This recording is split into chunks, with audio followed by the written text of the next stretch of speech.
Welcome to a breakdown of the best industry in the world. My name's Gabe, joined by Kayla. We both work in tech sales role, both in cybersecurity and AI, respectively. And we've started to help a lot of people make a big transition from their current careers and backgrounds into the tech industry, which is super impactful, very lucrative, and it's a really, really meaningful and innovative career. So we're getting a lot of interest at the moment, starting to post a lot more on social media. And we thought we'd actually break down the most commonly asked questions about how do I get into tech sales? So, Kay, let's kick off. Yeah, absolutely. So, welcome everyone, and we've had over like so many questions, and we're gonna basically break down the top 8 questions that we're get the most questions around. So, the first one, Gabe, I'm gonna ask you and kick it off. How do I get into tech sales? Do I need experience, a degree, or technical skills? How do you get into tech sales? There's actually a lot of ways. So, at the core of it, it's understanding what does a tech sales role or career actually entail? And we can break that down a little bit further. But I would say, even if you have a really different or varied background, me, for example, I came from the military, Taylor came from the sports industry. If you have different backgrounds and experience, it's actually amazing how much of that can be leveraged in terms of your soft skills, and even the experience that you do have, translate that and position yourself into a target role to make the pivot into tech sales. And we can break that down a little bit further. So, do you need a degree? Do you need the same experience? Not necessarily. We didn't ourselves, and the people that we're working with also haven't. But having a bit of nous about what the industry is all about certainly helps. What do you think, Yeah, Kay? yeah, I think absolutely. Both of us coming from competitive sports backgrounds as well. I do believe I've worked in roles where it's been more operations and not so metric driven. And I figured out very early on in my career that me having a metric to work to or goals are very important for me to reach my potential in who I want to become. Now, this is not for everyone, but coming from competitive sports, I was very inclined to be like competitive, driven, disciplined. And I would say there are a lot of my characteristics. And I think a lot of those, I guess, characteristics translate into tech and sales. So ultimately, sometimes a lot of folks don't have that background experience like in tech or sales, but I think you have a lot of the characteristics to build onto into getting into the industry. Certainly, when it comes to these, which we'll dig into, what are some of these roles? But these entry level roles absolutely do not need a degree.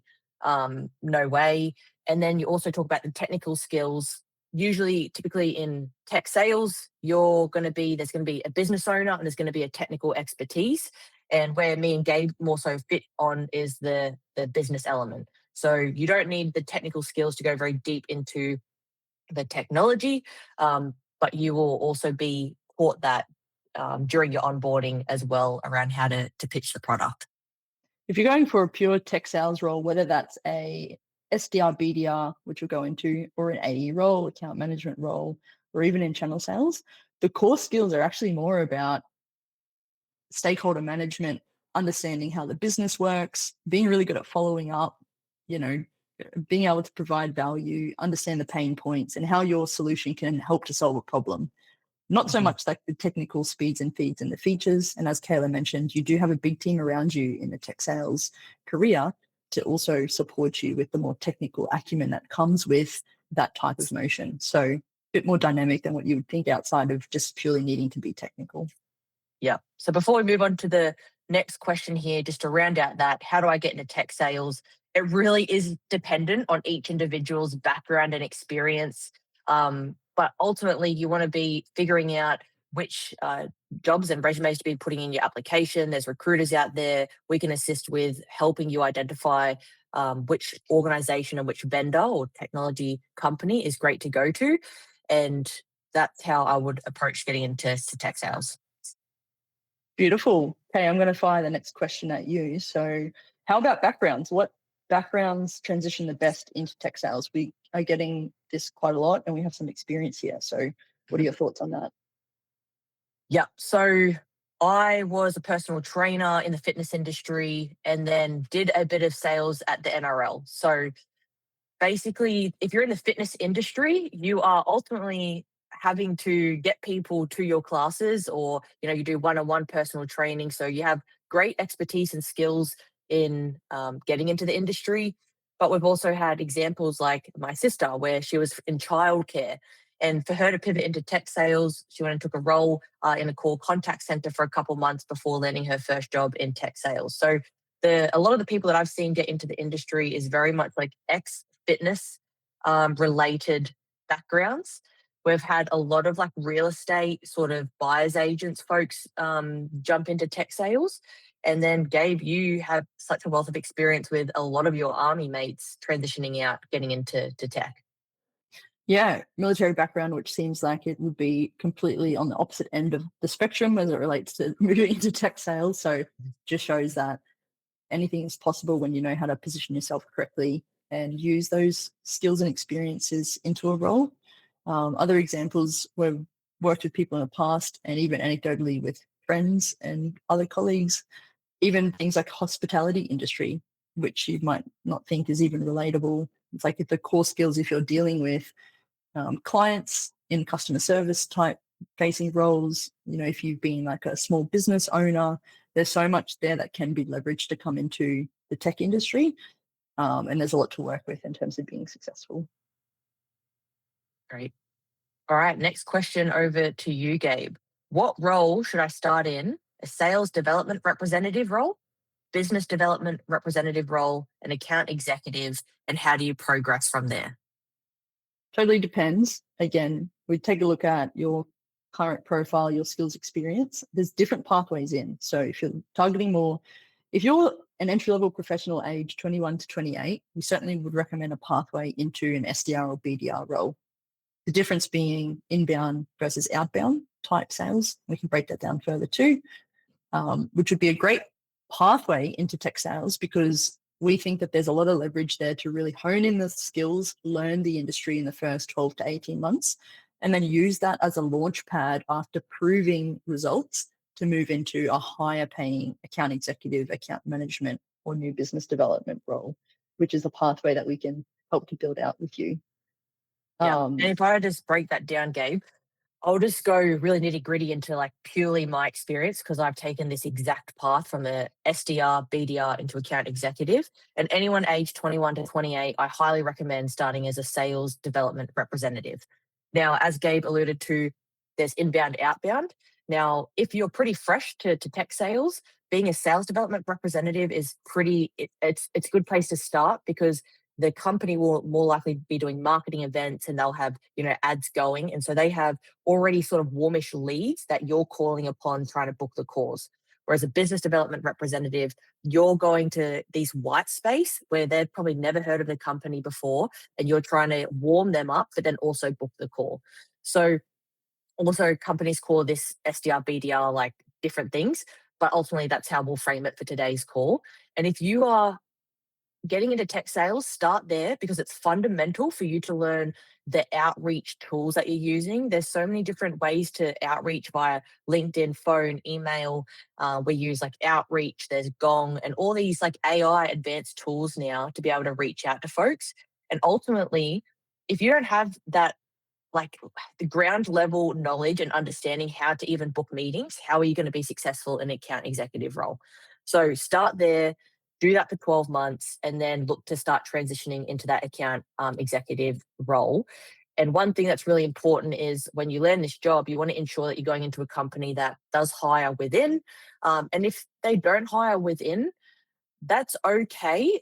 If you are landing a job as an SDR and a BDR and it's a really good organization, but then you built those skills, you can always pivot into a new organization and land that first account executive role as well. Nice.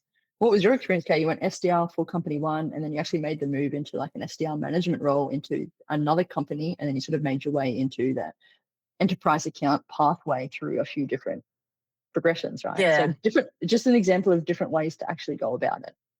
Yeah. And my experience is what I see, what I think the best path is take the entry level role as an SDR in a tier one vendor. So you get a really good logo on your resume. What I see a lot of folks do is just like go and work for this really, really startup where it's like maybe Series A, they have like 50 people and they're just like bootstrapping really, really hard.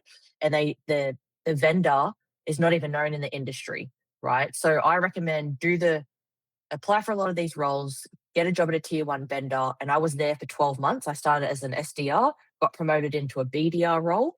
And then from there, I could have got promoted within. I was offered that. But I actually then went to a bit more of a startup and got an account executive role, but I was able to double my income from there. So that's sort of the career path we want folks to go on. Love it. Next question. FAQs Yeah. in the DMs. People asking this one quite a lot because there's a lot that is to love about tech sales and what it brings you. This is one of them. So the question is, Kayla, is it realistic to land a fully remote role in my first tech sales job? So short answer is yes. But there's obviously deeper questions to that.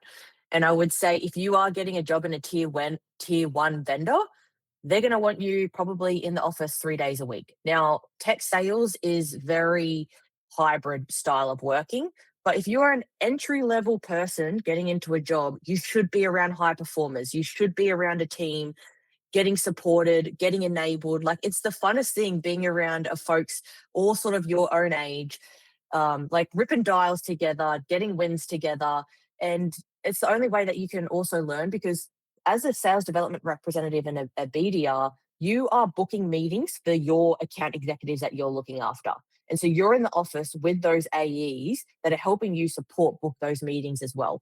And ultimately, how you make money is by booking meetings. And so you need to be really aligned and close with your account executive. So, yes, you can land a job remote. Um, Absolutely. But ideally and realistically, if you're going to land a tier one vendor, you're probably going to be in a major city with an office and they'll want you to go into the office 2 or 3 times a week with your team.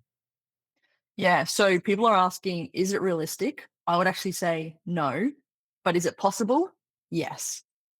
So our recommendation is to look for the hybrid roles because of all the reasons Kayla said.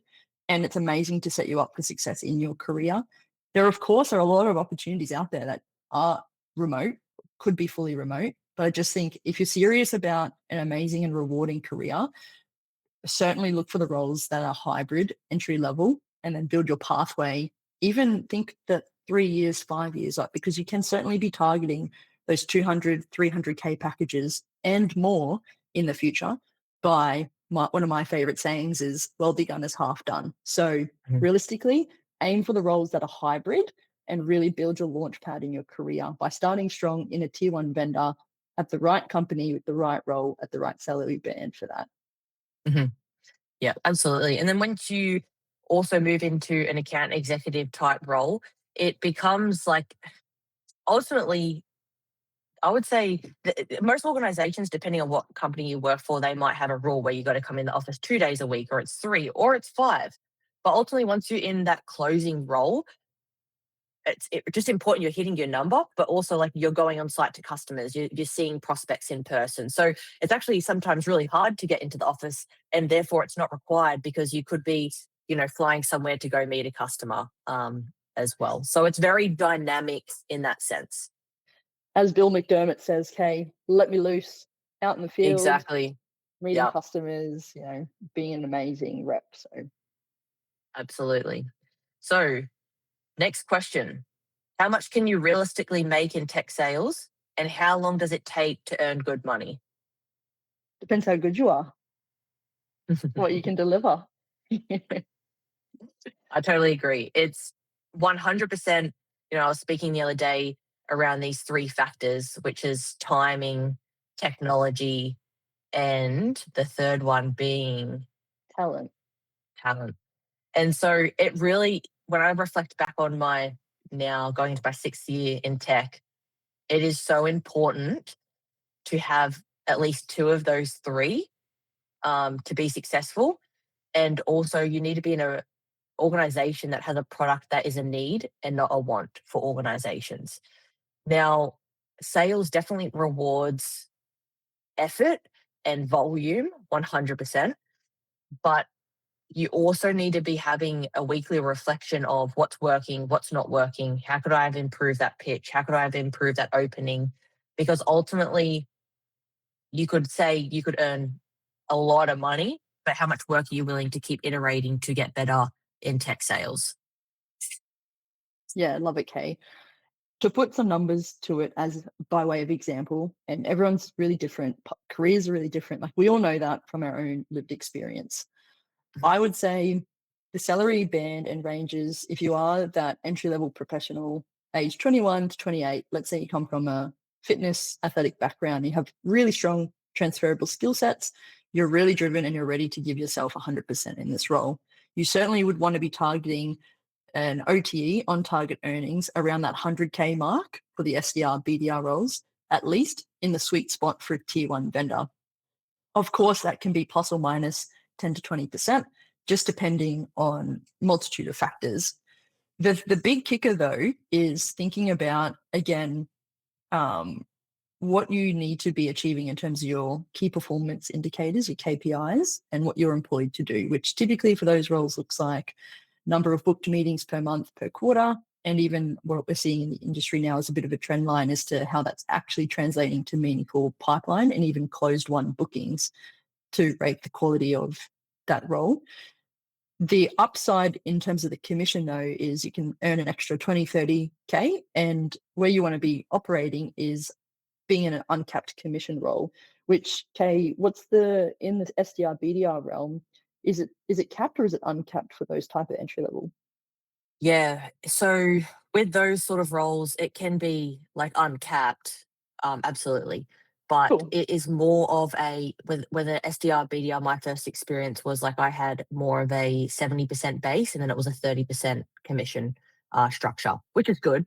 And what I wanted to mention on the sales development side of things and the BDR in terms of realistic metrics, you will be expected to make like 100 calls a day.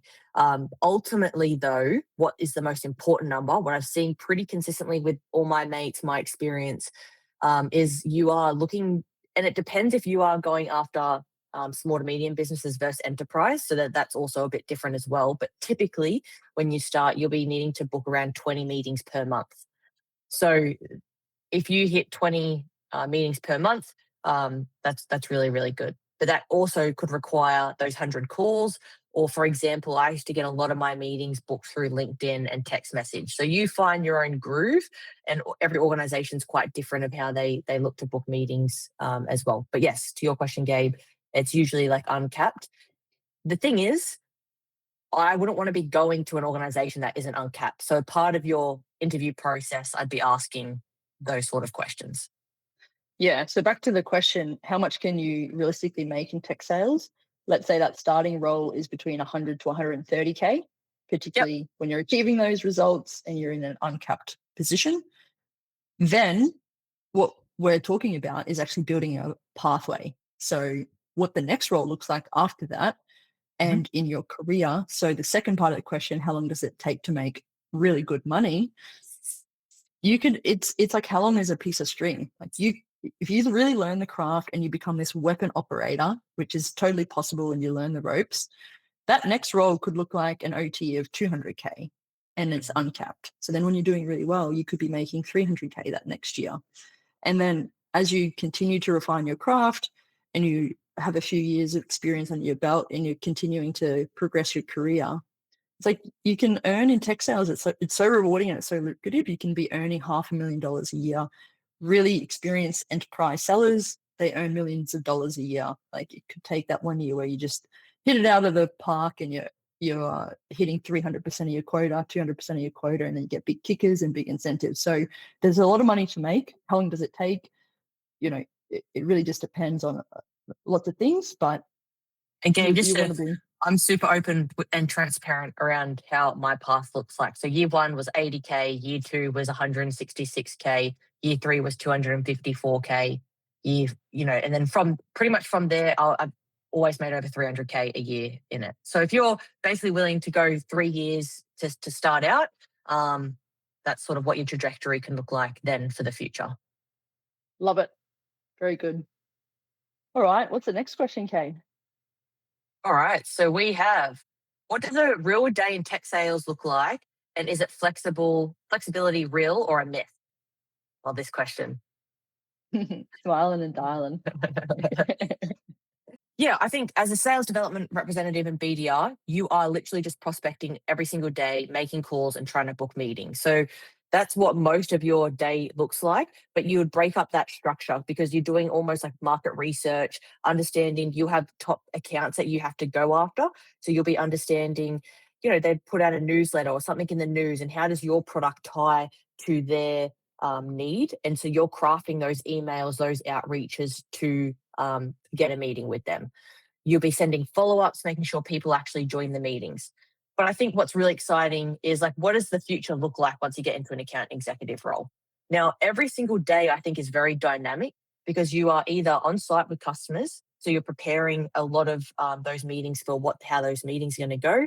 You could be designing proposals, you could be building out business cases. A lot of the deals that you're closing in B2B tech sales can be anywhere from a 3 to 9 month sales cycle. So think about, you are taking these people through a journey. You're meeting different people within that very large enterprise organization. You may be needing to pitch your product from an intro level perspective. Then you're moving it all the way through the funnel to be able to qualify them, understand when their budget cycle is, building out quotes, proposals, and all this stuff to be able to essentially land that deal and close that deal within that quarter. I think the question there was, is it a myth, or what does the flexibility look like? So look, as an account executive, if you own the account, I think you have a lot of control over booking those meetings and the times. But ultimately, if you're getting a meeting with a really important executive at an organization, you have to take that meeting whenever you can. So, and it also depends on what patch you look after, what regions are you tackling from a time zone perspective as well. Anything you want to add to that, Gabe? Yeah, no, I think days can also be varied, but it's being really creative about hunting that new business and really understanding how you can almost reverse engineer the key metrics that you need to achieve. The point before too about being in an environment with other people in the sales organization is you can really bounce off each other, work with other people and collaborate. And it's a lot of prospecting. Like even things that we talk about leveraging LinkedIn. It's like you can uncover a lot of information about your prospects and your leads by connecting on that human level, really understanding their needs and drivers, and understanding at the business level those same things too, to your point, Kay. So really dynamic, you can use your discretion, use your IQ, use your EQ. And it is really just at the end of the day, like connecting with people and having conversations around solving problems and how technology can be used to do so. Lots of different tips and tricks on that, which we can also go into later. Amazing. So, next question. We have two left here. What skills actually matter most in tech sales, Gabe? Skills that matter the most in tech sales, definitely soft skills over hard skills. And what I mean by that is that tenacity, the discipline every day, the follow ups, the resilience when you get rejected to keep going, all of those things around the people skills, how you're articulating the value proposition and conversing with people, understanding pains and drivers, and sort of funneling them into achieving an outcome and things like that. Again, day to day, looking at even just different methodologies around how you're prospecting in sales frameworks. There's a few in the industry that we talk about simply, one being BANT, another one being MEDDPICC, and just Mhm. breaking down then basically the sales and the business acumen that comes with that. So yeah, I think it's all of the soft skills related to tech sales. And again, I'm a really big fan of sort of that human element, as I mentioned before. So it's all the stuff that comes with, working with people, helping them to achieve their outcomes. Being really responsive is a big one. Being really prompt on the follow ups, and then just having that tenacity and the drive just to continuously sort of be relentless in those types of pursuits. What you summarized that really well, Gabe. And I think each career progression brings different skills that you're required. So ultimately, there's just a few that you need, and it's like the discipline and grunt when you first get in, and then it's like it does really go to the business level skills of how do you package and really understand the core business drivers of the product you're selling to them. So it becomes a lot more business focused. But if I just can like summarize everything you just said, it really, and in my experience, it is really resilience. Like sales, you get rejected so much, like in any industry, in any role. So just like don't take it to heart. And that is, easier to say, but you learn to get thicker skin during that. So it's just the resilience to keep going and know. For myself personally, I think me and Gabe come from maybe different elements. We've had this with a few conversations because Gabe is very human centric, loves technology, how it impacts the world. And that's what really drew you to technology, which that's not, I'm just being more money focused from that start element from it. And so I know ultimately tech sales gives me a career pathway to be able to invest in other areas of my life. And so that's what drives me is knowing just to keep rocking up every single day because I know if I keep going at this for 7 to 10 years, what does my life look like after that? Yeah, love that, Kane. Awesome. And the last question that we've listed today, and again, we get a lot of them, but breaking down the most common ones is how do you tell if a tech company is a good one to join? I think it's all very different in where you live in the world. So that's number one, would be important. But I think you want to be joining a company that is certainly in like Series C. And so most tech companies are either bootstrapped or they've gone through a few rounds of funding. And so I would say going to a Series C at minimum because they're essentially cashed up. They're continuing to grow.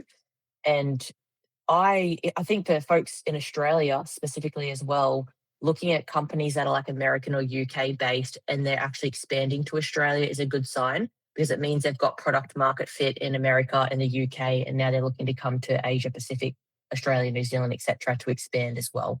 So I think that's a good signal. You're such a startup girl. You're such a Yeah, maybe startup girl. Gabe, No, you that's it. break that down though of like the difference between you and I as well. Yeah, no, for sure. It just makes me laugh because you've had this phenomenal experience working in an AI startup, which has been phenomenal and incredible. And potentially people listening to this might not even understand the jargon behind what the hell does Kayla mean when she says Series C, which is a round of funding.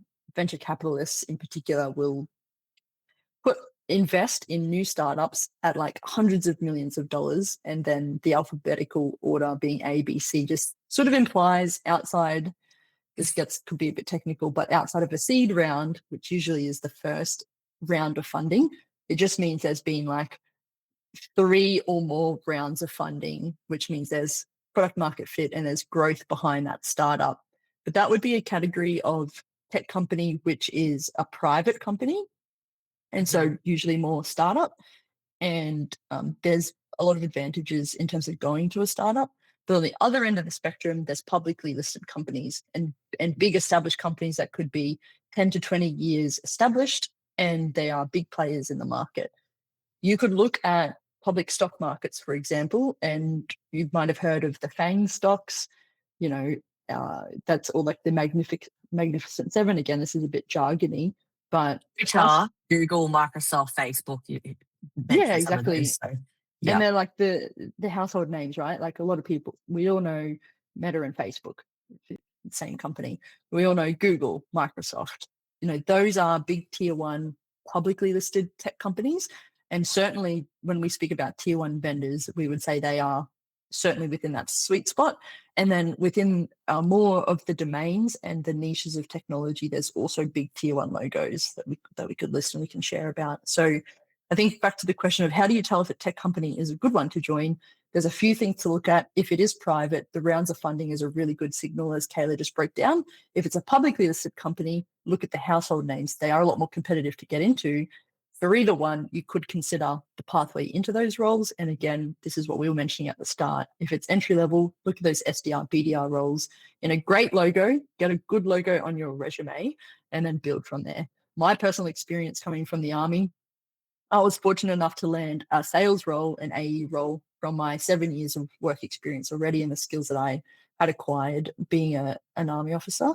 And I was able to transition almost laterally in terms of salary, probably a little more junior in position, but I was prepared to sort of take that move into a new industry and learn the skill sets, and went into an account executive role in the commercial space for SAP, which is like one of the biggest tech companies in the world, and it's a huge, huge enterprise player. So that gave me really good entry level experience in the industry, so to speak, from sort of a lateral move. But I had a lot of guidance and thankfully connected with people that helped me to achieve the main objective for that career move, which was to land a big tier one logo. And it's really set me up on for success throughout my career now in terms of where I've been able to go. So a few different things you can look for in terms of using judgment to work that out. But again, Kayla and I are here to help as well as to how to build a framework to work out those signals. Yep. And just to round out the startup, as you mentioned, Gabe, with the private versus public, when you enter a private company, you'll probably get equity in that company, which is really exciting because if they IPO or get acquired, you obviously have equity in that business. And if you're in a public company in tech, you're more likely to already get shares. So every time you stay there an extra year, they'll vest. And what's really exciting about that, a public company, the cash is already there. You just got to stay at the company to basically get the cash and then you sell the stocks. So that's where you also get a bit of extra money every single year, which is really exciting. Now, the last question I'll leave everyone with that tech is um, such a broad word. And I think one thing that, we want to help you with is like, are you passionate about AI, productivity, cyber, security, data, cloud? There's so many niches you can go into. And therefore, which one would you pick? Because ultimately, you also need to get more passionate about the product. For example, I'm like a productivity nerd, and I think like the tool that we sell is really fun and efficient. Whereas Gabe gets really excited, and probably from her army career around the psychology around crime and being able to help secure people as well, like their environment. So you also got to understand that element to it, which will help you do. But otherwise, hopefully that answers a lot of the questions that we've been getting in the DMs, and keep them coming because we'll hopefully run one of these every month with more questions that come out. Yeah, and if you are watching this on YouTube, we're going to put a booking link in the description too. If you would like to reach out, we're happy to share more. And if you're interested in tech sales, let us know. And like and subscribe the YouTube channel. More to come.